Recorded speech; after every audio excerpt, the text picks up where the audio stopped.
welcome to the Medieval World Podcast. In the previous lectures, we've really seen a common theme with regard to the papacy. That is a papacy of the early Middle Ages, which is trying to exercise and grow in power. We saw this during the papacy of Gregory the Great in roughly the 6th century, and then we saw this again happen with the papacy during the 9th century. And this is particularly true of the papacy that existed under the Carolingians around that same time, because what we saw the papacy do was take control over the ability to confer the imperial title, that is, the title of Roman Emperor, upon anyone whom they deemed worthy. And the people who the popes deemed worthy at the time were the members of the Carolingian royal family. And then in our lectures on the Ottonians, we saw that this continued with the Ottonian dynasty. And this is all the precursor that's necessary to understand the subject of this lecture, which is the investiture controversy, which is going to take place in the late 11th century.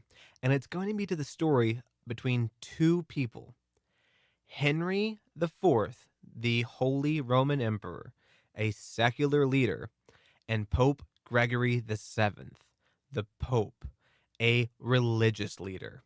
And if you remember, these two, Holy Roman Empire and the Western Church, are entwined because it's the Pope who nominates the emperor.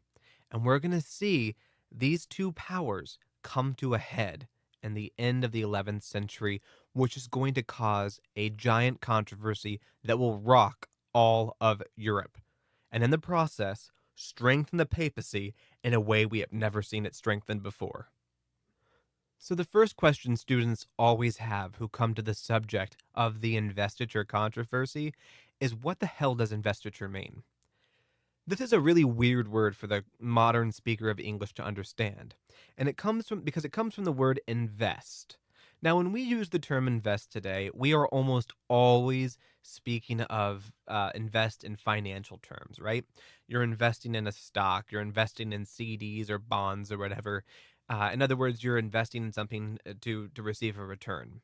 This is the most common definition of invest today, and it's one that we always use. But it may come as a surprise to you to understand that this is actually only one of two definitions of the term invest.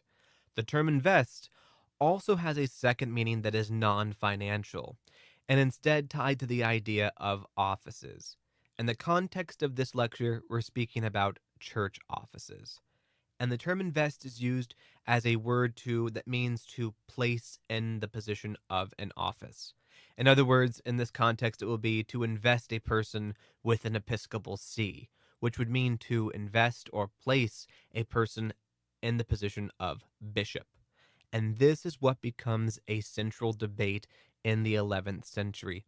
It is over who has the right to invest a person as a bishop or any other church office.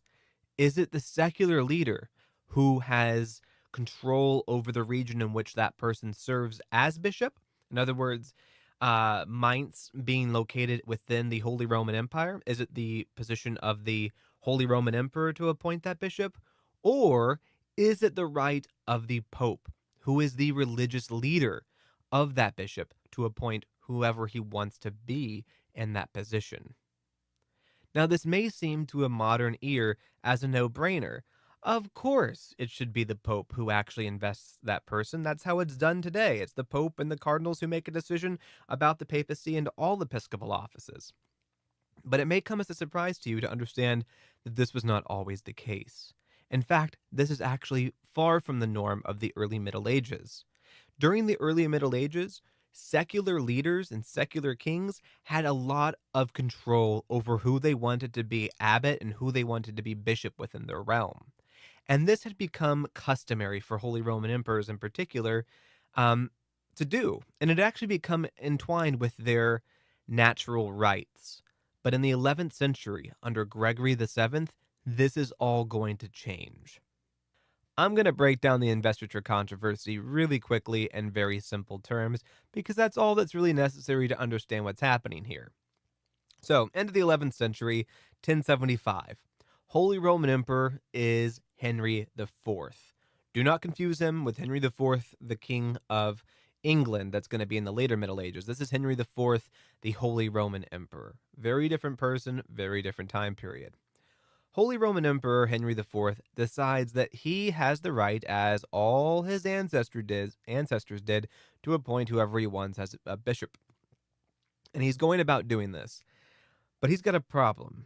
Gregory VII, the Pope, decides to step in, and he issues a papal decree and tells Henry IV that he cannot do this. It is in fact his job as the Pope, as the religious leader, to decide who the bishops are going to be. As you might have guessed, Henry IV has basically what's the medieval equivalent of a temper tantrum. He raises an army, marches down to Rome, and is ready to challenge the Pope, and even appoints his own, known as an anti-pope, a pope who's not recognized as an official pope. He appoints his own pope to actually challenge Gregory VII. Ultimately, Henry IV is unsuccessful. Gregory VII stands his ground, gains the support of not only the nobility but also the church, and defends the papacy against Henry IV. And in doing so, forces Henry IV, after he's been excommunicated, to come and do penance to him. And doing so, Gregory VII dramatically weakens the power dynamic for the Holy Roman Empire in relation to the papacy. In other words, in this moment and in this controversy, which is going to last for about 1075 to 1077, so only 2 years, in 2 years, Gregory VII is able to increase dramatically, the power of the papacy. Because now, for the first time, the papacy has the undeniable right and ability to appoint any bishop that he sees fit in any region of Europe that he sees fit. Now, while this might not seem like a big deal to us because we kind of just expect that to be the case, this was a fundamental change in medieval politics. And it's going to be a change that we're going to see play out for really the rest of the medieval period as we see the papacy push its powers over secular leaders further and further and further. And this is going to be really kind of the beginning of what we recognize as these popes as strong, powerful players in Western Europe. This is the beginning of that image that probably most people come to medieval Europe with when they think about the medieval papacy. It's really beginning here under Gregory VII with this investiture controversy. And we're going to see this play out in the next lecture as well, as we look at Gregory VII for a second time and watch him develop what are known as the Gregorian reforms, when he changes the church dramatically in other ecclesiastical ways.